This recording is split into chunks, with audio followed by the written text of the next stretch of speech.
going to create today? What can I create today? So in the simplest terms, it's like a canvas. It's like a canvas of consciousness, and the artist, individually and collectively, is constantly changing the nature of the picture on the canvas. You know, it was a film which came out some years ago, and basically came and went, and I thought it was absolutely brilliant. I guess it's because where I'm coming from and what I'm interested in, but it was. It starred Robin Williams, and it was called What Dreams May Come. Yeah? Where, for people who haven't seen it, when these people died, instead of disappearing, which is what most people fear, they went into another level of awareness. And in that level of awareness, which was far less dense than this so-called physical world, what they thought, they manifested. Their consciousness was constantly changing the landscape. It was constantly changing the canvas of their reality.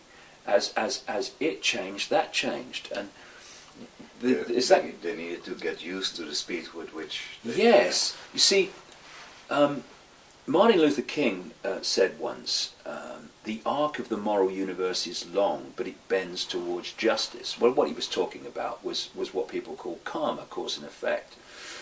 But if you take that on another level, because of the density of this reality as it is currently, that density makes the arc of creation much slower, or appear to be slower in how we perceive time, than it is in other states of awareness. So we go through this sequence of thought, plans, bricks, mortar, designs, doors, and we create in that kind of slow, dense, laborious process.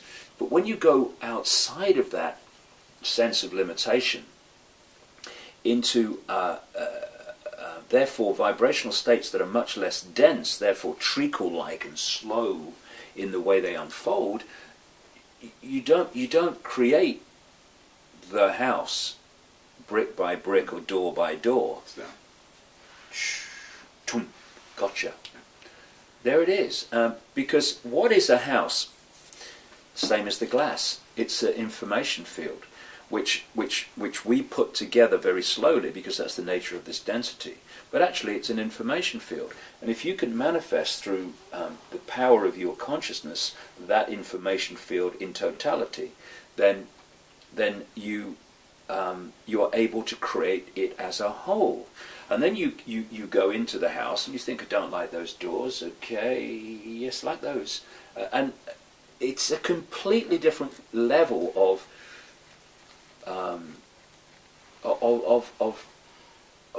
perception of reality, of experience.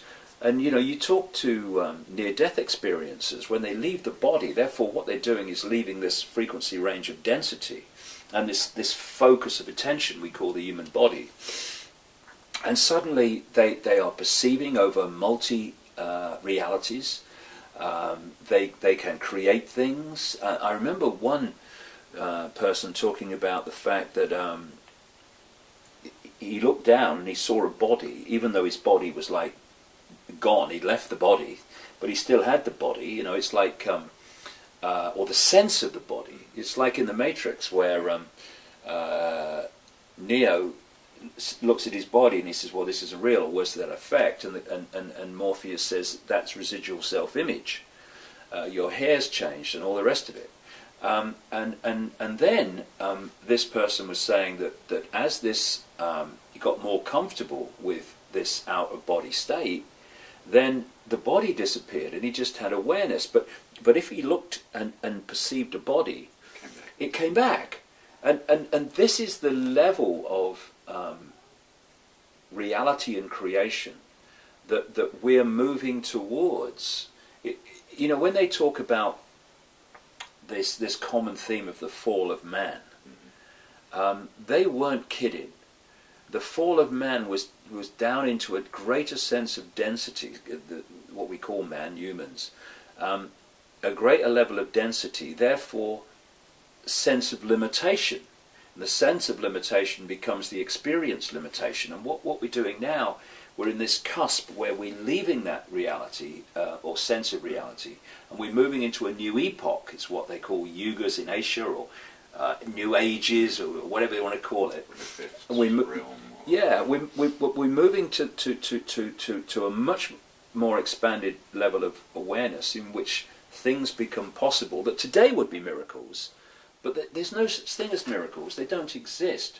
What we call miracles are merely a greater understanding of how to create reality. That's all they are. Which can become ordinary. Yes, yeah. Is that the fall of man, that's connected to Atlantis and Lemuria? Well, you know, what I don't want to do is sit cross-legged on a mountain and say, you know, ask me anything. I'll tell you about it. I'll give you all the answers because I know it all. We're trying to get down this rabbit hole and to uncover as much as possible. And when you're talking about things like that, well, you know, there's probably a hell of a lot more to know. But the way it is described, and certainly the way that the various ancient cultures describe what some people call the golden age before the fall of humans, the fall of man, it was this far less dense, more expanded awareness state in which things were possible that are not perceived as possible now. Like, you know, when they talk in some of these ancient texts about the incredible long lives that people used to live, and they go, that's not possible. No, it's not possible now. It was, however, possible in a completely different energetic state. And that's what I think, you know, understandably, you know, we're born into this world and we look around and we think this is how it is. But it's not how it always was. And it's not how it's going to be again.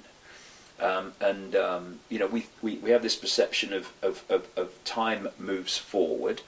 Therefore, wherever you are must be at the cutting edge of the story. But actually, you know, it goes like that. There are times of expanded awareness, there's a time of more limited awareness, there's times of suppression and control, there's times of great freedom.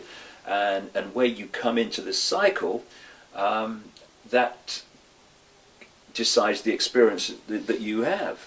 You know, experiencing suppression and control is also an experience. It's also a way of gleaning more understanding for the level of awareness that's experiencing it.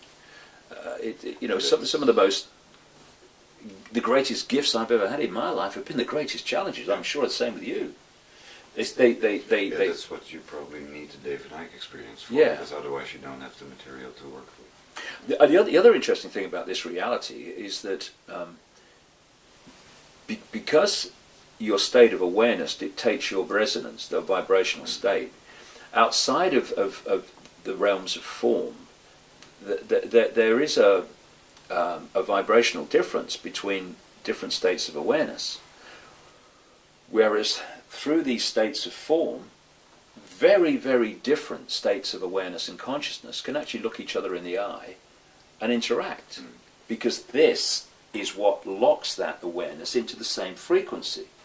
And so it's a place of immense potential for experience, really.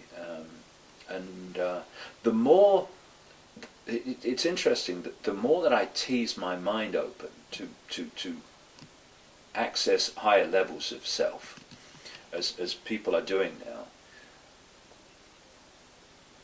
the more I'm enjoying being here.